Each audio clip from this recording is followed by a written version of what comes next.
going to do that here shortly. Okay. Welcome to our media briefing. This is our sixth week or is it sixth week of the legislative session. It all just mixes together, right? Next week it's all one day. Yes. We welcome Senator Davis here. He's our minority leader. And working through Senate bills on the floor today and we've got a lot of bills on second reading calendar. We have a lot of work to do between now and midnight on the 45th day. Well, now we'll open it up for questions from the media. So the Zion Curtin bill is now public. Oh, it is public now. It is public now. Isn't that now. nice? Any thoughts from the Senate President and Minority Leader about this? Well, I didn't know it was public. I just had concepts talked about, and we have the Senate sponsor here, so maybe he could fill us in on. We had a bill made public today, I understand. Will that be the budget? Somebody do the budget or? Zion Curtin bill. Your thoughts on it? I mean, you are the co-sponsor of it. Well, my thoughts. All kinds of, it's the bill for something for everyone. It has, except doing what we really wanted to. Yeah, it has a lot of, there's a lot in it. I really believe that if we can get this passed, it creates much better alcohol policy for the state of Utah.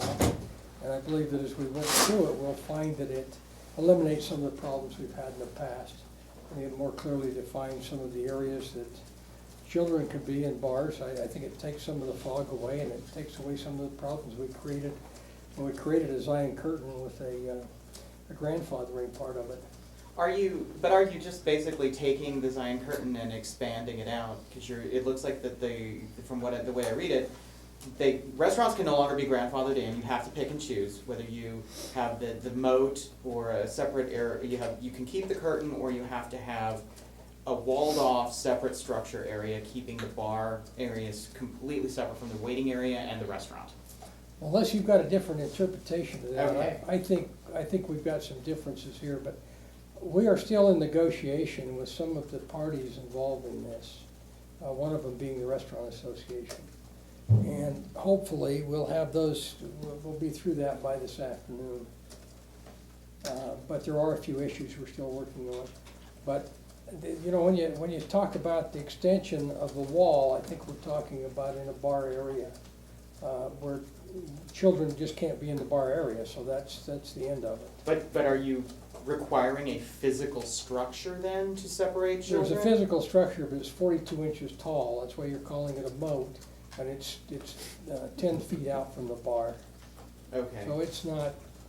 It's you know, if the restrooms are behind the bar, you're still going to be able to get to them. Does that defeat the purpose of it? Because children are still going to be able to see above them, especially if, 42 inches is not. You know, if very you're tall. if you're either a bar or a restaurant, it's probably going to solve a big part of your problems right up front by what you want to, what kind of establishment you want to take your children into. Liquor prices going up. How do you think that's going to fare under your bill?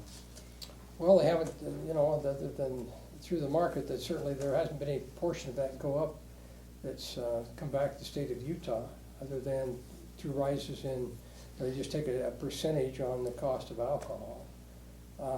But there's a lot of different programs that we're going to initiate with the bill. There will be some anti-drinking programs in, I think, the 8th and 10th grades that will take right directly to the schools. That's what they will fund. We're going to fund some of the cost of operations with DABC through that increase. The Senator Maine's bill, for instance. Mm-hmm. The negotiations, is that the Utah Restaurant Association or Salt Lake or both? Yes.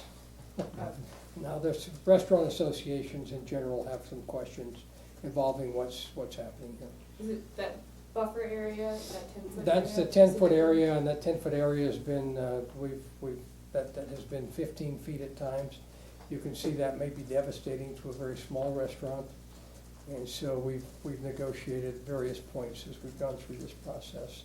So how would a very small restaurant manage that? Would they just have the barrier around their preparation area instead? Is You that- know, let me just tell you, one thing I've learned as we started through this, and there are thousands of restaurants in the state of Utah, and they all want their own individual look and feel.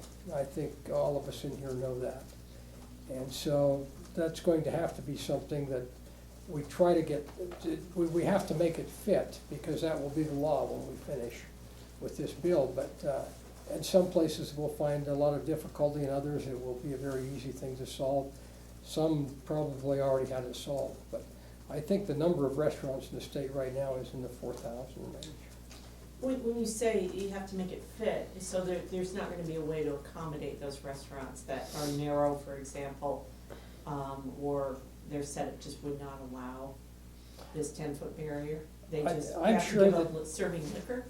Lisa, as we start through this, I think you're going to find that good legislation in the state of Utah takes more than 1 year to accomplish.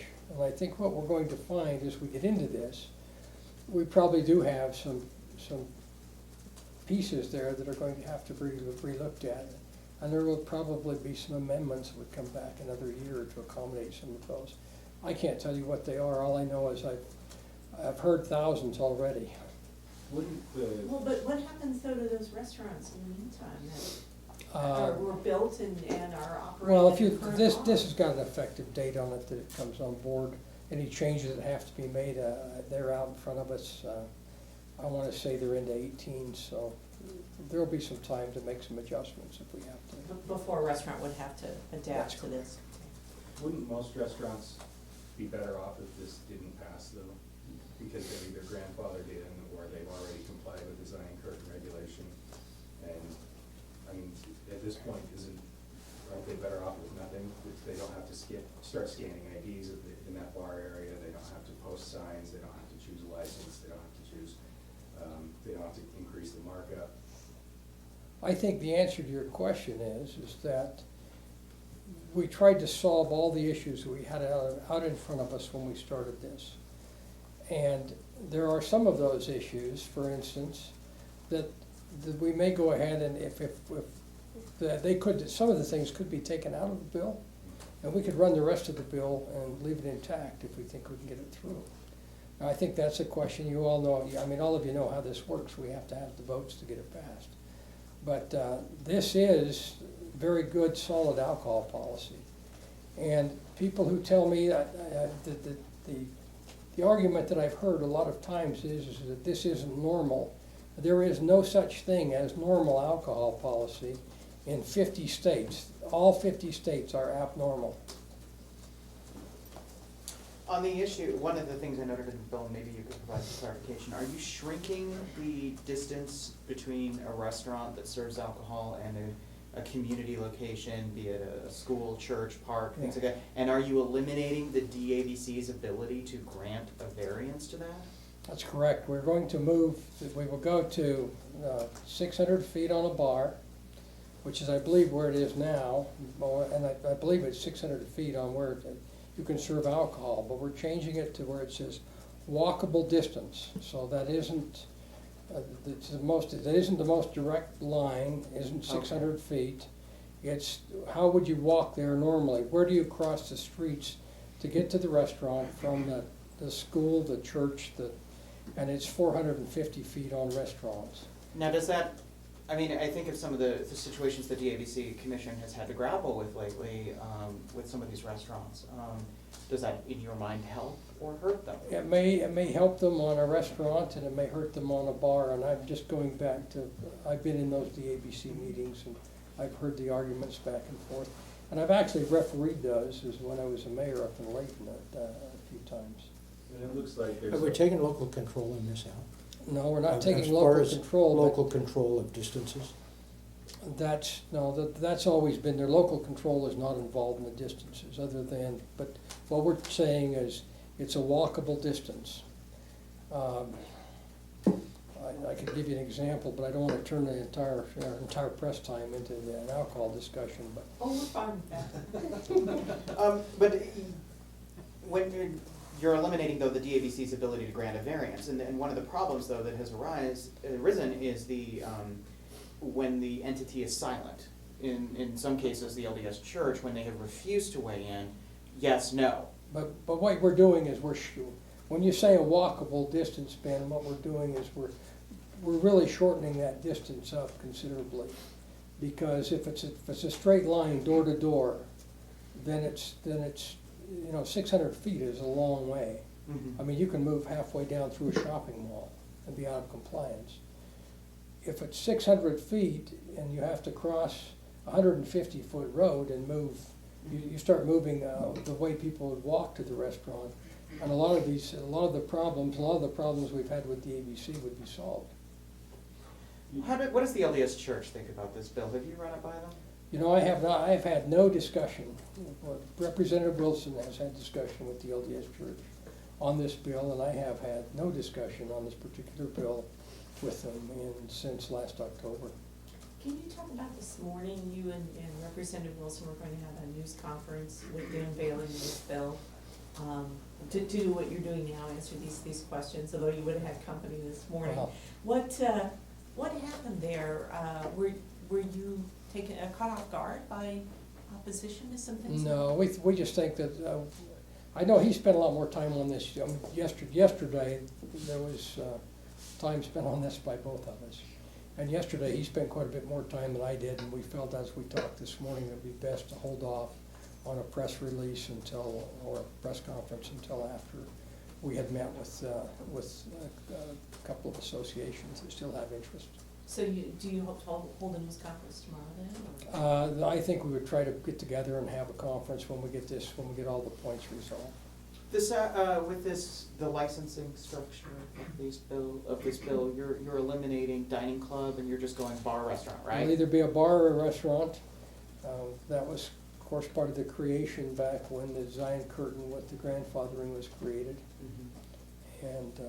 But again, we feel like this will be very effective alcohol policy for the state of Utah. I think it gives the restaurants, it gives anyone coming into state more flexibility, but it defines what they can and can't do. So the existing restaurants, can they choose, or is there a limited number of bar licenses for them available? Well, they will be able to choose through this process. We're still going to have to go in and look at the bar and tavern licenses. Will still be on an allocation. So if something, But if they're a restaurant right now, but they choose to be a bar, they wouldn't have these requirements, and like if they're a small restaurant, for example, where that 10-foot barrier would be a problem, could they choose to be a bar and then solve the problem that way? if they choose to solve it that way, it would take up a bar license. So the bar license, does that replace the club license that currently exists? Yeah, we've had the big demand has been on club Right. licenses. So are you changing the allocation formula for that? Well, you won't change it a lot because I think you're going to have a lot move the other direction also. They'll want to be See, more restaurants. See, when they change, they go to you've got your 60-70% food allocation that's tied with that also.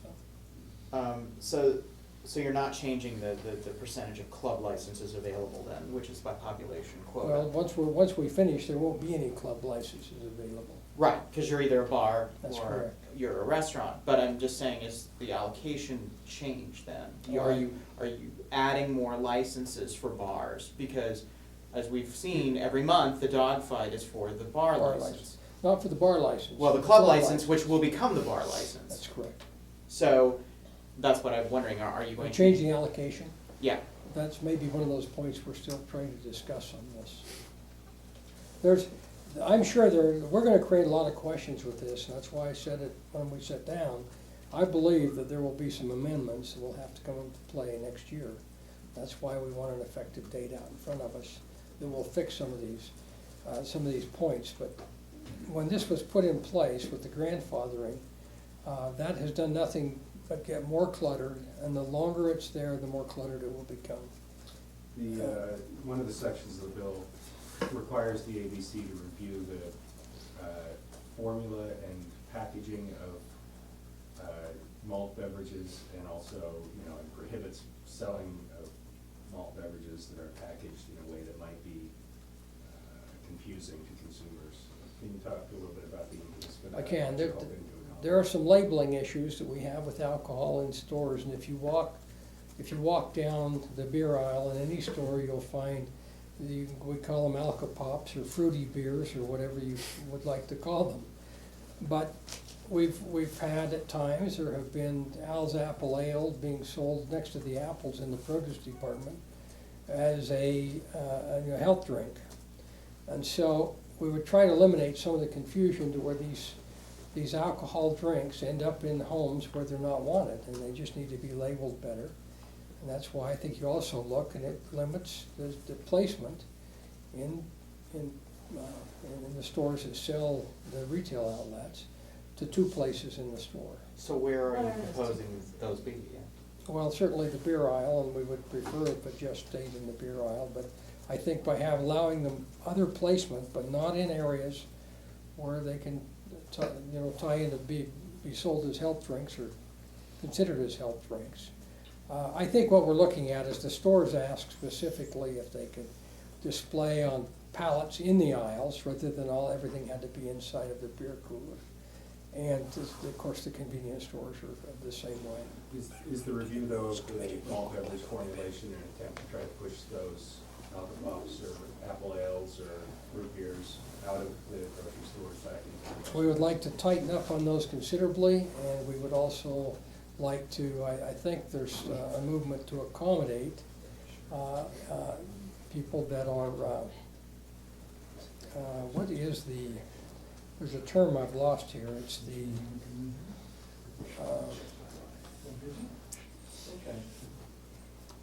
gluten-free. There's quite a movement to produce gluten-free. We can produce them in the state of Utah and ship them out of the state, but we can't sell them in the state. So that will be part of that review. Oh, that's interesting. So the domestically produced gluten-free beer is. Can't be sold in Utah the way it's produced right now. And for those of us that have celiac disease, that would be more important if we actually drank. So, That's your chance. yeah, that's right. I'm glad to see the expert in here to back me up on this. Welcome, Representative Wilson. So do we have any more questions on the budget? I'd rather talk about it. How much money, actually, speaking of which, how much money with the increase in liquor prices would this add to the state's general fund? Well, by the time we use the markup to provide training programs and prevention programs, very little. So most of the money from the markup increase goes back into prevention. How do you feel about this bill? We haven't had a chance to talk to you yet about this. Well, I think the bill's a work of art. I mean, look at it. So how could you not like that? But I'm not sure I understand your question, Ben. Just, I mean, are you feeling confident? You had a news conference this morning, you canceled it. It sounds like from what we were told, you're dealing with some whitewater, as it were. It sounds like this is very much a work in progress, but how are you feeling about the 144-page piece of legislation that you've now made public? Well, I think there's a lot of provisions in here that make significant steps in the right direction around alcohol policy, whether it's the provisions around prevention training in our schools, to training our off-premise and on-premise establishments and their managers, and the things we're doing in terms of changing the way retail outlets manage alcohol are all pretty important things that we need to be looking at. Do you see the biggest fight being over this, as Gerke has called it, the Zion Moat? Yeah, I think that's the challenge, but it has very little, if anything, in my mind to do with this buffer zone that we're talking about. And part of the reason that I'm a little frustrated with this new nomenclature that we found is it is a false narrative that Utah is the only place that cares about separating where alcohol is prepared and dispensed from where minors sit. Wyoming does it. And in fact, we currently, with our grandfathered establishments, have some of the most unrestrictive policies in the country. And so, I have this list. Let me just tell you, in terms of states that have a buffer area, I'll call it that. I think the moat is offensive. Washington State, Arizona, North Dakota, Michigan, New Hampshire, Oregon, Wyoming, Indiana, Minnesota, Pennsylvania, Idaho, Arkansas. And that's just the ones I've gone through so far. But states all over the country have said it's not appropriate for minors to sit right next to a bar. And so we're just trying to adopt a similar paradigm and policy to reflect that. But for some reason, in Utah, it's offensive for us to, in fact, try to separate minors from a bar. I'm not sure why that is. I guess it helps sell newspapers or other things, but it's a practice that occurs all over the country. And that is where the challenge we have in Utah is right now, is we have grandfathered bars that don't have that expectation. And so we're trying to work through that. You're redoing licensing, you're making a clear, you're doing away with club licensing, you're making a clear delineation between restaurants and bars, but are you going to be reallocating the number of club licensors, or what will become bar licenses? Because if restaurants have to choose, you know, that's a difficult choice to make sometimes. Well, so right now we have bars, we call them social clubs. In the middle, we have dining clubs, and then we have restaurants, and that's the largest group by far. We're just saying that group in the middle, there's about 100 dining clubs, need to decide whether or not they want to be a restaurant or a bar. And then wherever they go, we'll just adjust the licenses accordingly, so there's no increase or decrease net in terms of licenses. If they all choose to become a bar, then we just adjust and the number of bars we have in the state goes up. If they all choose to become a restaurant, then the number of restaurants goes up and the bars stay the same, and mixtures between the two would adjust that. How, have you spoken with the LDS Church about this? They've been a big, they've been outspoken in the fact that they say liquor laws are fine just the way they are. So I've talked with a whole bunch of stakeholders, and so has Senator Stevenson. We've been in a lot of the same meetings, probably, I don't know, 18 or so different groups that are out there, a dozen, 2 dozen, and they're one of them. But I'm not going to speak for them or any of the other interested parties. You'll have to talk with them. But I do believe that there are provisions in here around prevention and training that they like. So just going back to the licenses, those who just have a full-service restaurant license right now, they won't have a choice for that switch. It's only the dining clubs that will have a choice to become a bar or a restaurant. Well, the restaurants are already restaurants. So they don't have a choice. To stay a restaurant? Or to become a bar, if they. They could under the old law. They could just go change their, yeah, if there's a bar license available, they could go They could get apply one. for They it. would just have to change how they operate, Okay. so. But that's the same as it is today. That's Right. not anything new. But a So bar license would mean no minors. that's what it means today, and that's what it would mean tomorrow. So Correct. there's nothing in here that changes any operating requirements around a bar at all. And just to be clear, and I think Ben was trying to get at this earlier, if you decide to eliminate the category of dining clubs, do you increase bar or restaurant licenses to make up the difference there? You say So wherever they migrate to, that becomes the new number that we have in those two categories. So if 50 went to bars and 50 went to restaurants, we would just increase both of those by 50. And so is that permanent threshold increase on both of those then? And it'll just be based on their choice?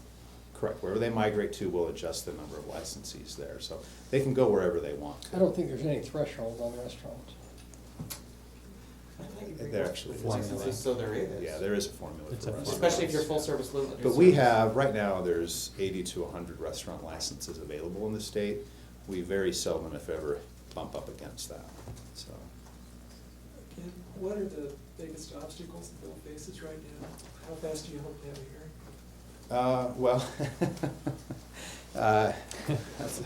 I'm not sure the answer to that question yet. We'll get through today in terms of talking to some of these parties. But the trick right now, and I kind of tried to allude to this earlier, but we've got these restaurants that have the, what is affectionately known as the Zion Wall or Zion Curtain. And we're basically giving them another option. We're saying you can leave it in place. If you want to take it down, you've got to create this buffer zone. We're saying to those that the challenge is for the grandfathered establishments. We're saying you need to pick one of these two paths to be on. You either need to have separate storage and dispensing, or you need to have a 10-foot buffer. And for those folks, it's tricky to figure out. I've talked to some, I've been in some of their establishments, and it works great for them the way we've got it written, but there are a few that it's a little tricky to figure it out. So we're trying to work through that. So, if they're in that situation, Is there any grandfathering they have to pay? Hmm. Or can they build a new design wall? Yeah, they can, so the bill says that everyone, whether you're grandfathered or not, has a couple different roads you can choose to go down. One is to have separate storage and dispensing, which is affectionately known as a Zion wall. I can also tell you of a number of other states that you could call it the name of that state.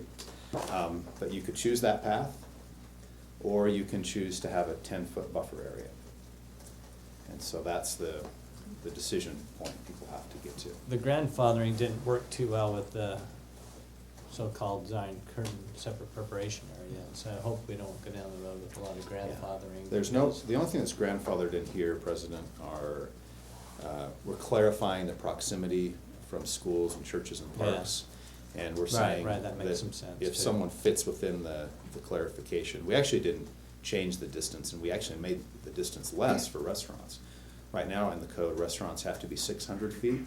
We're saying it can be 400, but there've been a few exceptions in the past, and we're getting rid of those exceptions because But exceptions walkable. are hard to manage. Yes, It he has to said be a walkable walkable distance, distance. not It's pull out pedestrian. tape measure. It's it's 200 feet tape measure as a bird flies. It's 450 feet as a pedestrian would travel a normal pedestrian route, is the language the bill uses and used in the past. So, but folks, if folks are within that 450 feet or 600 feet for bars, we're not gonna take their license away, their grandfather, because they already exist there. What do you assign odds of passage, just given you've got about a week left, and, you know, and you are still meeting with stakeholders, and there's a lot of people who have a lot of feelings about this particular piece of legislation, so. We have the two best sponsors in the legislature running it. You know, I think there is a little bit of a myth. I mean, I want good alcohol policy, and I long ago stopped keeping score of what bills passed and didn't pass, and I'm totally fine if this goes nowhere. If this passes and people like it and think it's good policy, that's fine as well. But if you become a lawmaker and you care about pride of authorship and keeping score, you're gonna make a pretty miserable lawmaker. And if this isn't the right policy, we'll abandon it today and move on to other issues that are just as important, if not more important. You're a majority leader now, but you were an assistant whip, so you know how to count votes. So do you have the votes? I have no idea. I haven't even talked to the chair of the committee that we would take this to yet. I've had questions from members of the committee and the body about the bill, but it's such a work in progress that we haven't really dug into that yet, so. Have you taken it to your caucus yet? No. And do you plan to? We'll see. If, we've got a few things to work out still. If we work those out, we will take it to them later this week. So if it doesn't pass this year, you're not gonna try again next year or do the interim, or just depend on how it moves through the next 2 months? I don't know how to answer that, Michelle. I think it depends on where we end up this year and what the final outcome is of the negotiations. And, you know, I have empathy for everyone involved here. We've got restaurants that have invested and worked hard to create great places for people to eat and dine and drink. But we've also got to have alcohol policy that's responsible. And we've got some things that need to be addressed. So, and this bill tries to take a stab at them. Is there any assistance for businesses that are going to have to invest a lot of money for this change in the law? That was always the concern with the Zion Curtain, right? The grandfathered businesses didn't have to make any investment, where a new business did have to invest in setting things up or changing an existing restaurant No, configuration. there's no extra credit or accommodations or anything like that. So it's one of the problems we've got, Lisa, quite frankly, with our alcohol policy is there's 3 different types of establishments, and or 4 really. You've got restaurants, bars, dining clubs, and grandfathered restaurants. So So we'll take one more question on Thank you. alcohol, or I think that's it. You can talk with them, with the sponsors Leadership, how do you afterwards. feel about it? Well, this is the first time we're getting a look at it. We've been fed some of the concepts along the way, and I think there's some great concepts here, from my point of view personally. And I know there's a lot of work been done on these concepts, and stakeholders have been involved to some degree, and now we'll we'll move it forward. I'm concerned about the small, as I've listened to what's going on, I'm kind of concerned about the small restaurants that are gonna be really impacted with this. We know restaurants, the small mom pop restaurants, if you will, that are growing throughout the state of Utah, farm to table type restaurants. And they operate on a very, very small margin, putting a lot of stuff on that regulation on how they have to construct things and how they have to build things could negatively impact them because they're on such a small margin. We've got to take a look at that. I'm hoping that that's been part of the discussion. So I think Senator Stevenson talked about that a little bit with the delayed enactment date, that some of those things I think would be considered along the way. There are many pieces of this bill. I mean, this bill, we can take it through and complete it as it is, or it could be divided up into a lot of pieces, and you'd still have better alcohol policy when you finished. If there are parts of this bill that fall apart because of lack of interest, most of it should pass. Most of it should be enacted because it is better alcohol policy for the state of Utah. So we appreciate Senator Wilson coming over here and Senator Stevenson addressing these questions today. Is there any questions from our viewers or?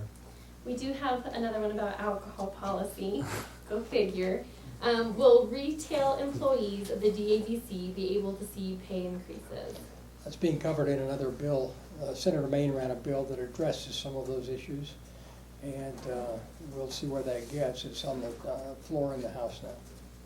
Is that the only It will question? also- It allowed for an increase in their, in the appropriations. Last question. So this question says, percent increase to retail prices known? 2%. Okay. And that's all of our questions from online. Thank you very much, everyone. Thank you, Senator Wilson. Always nice to see you. Yes. Until tomorrow. Sure it was a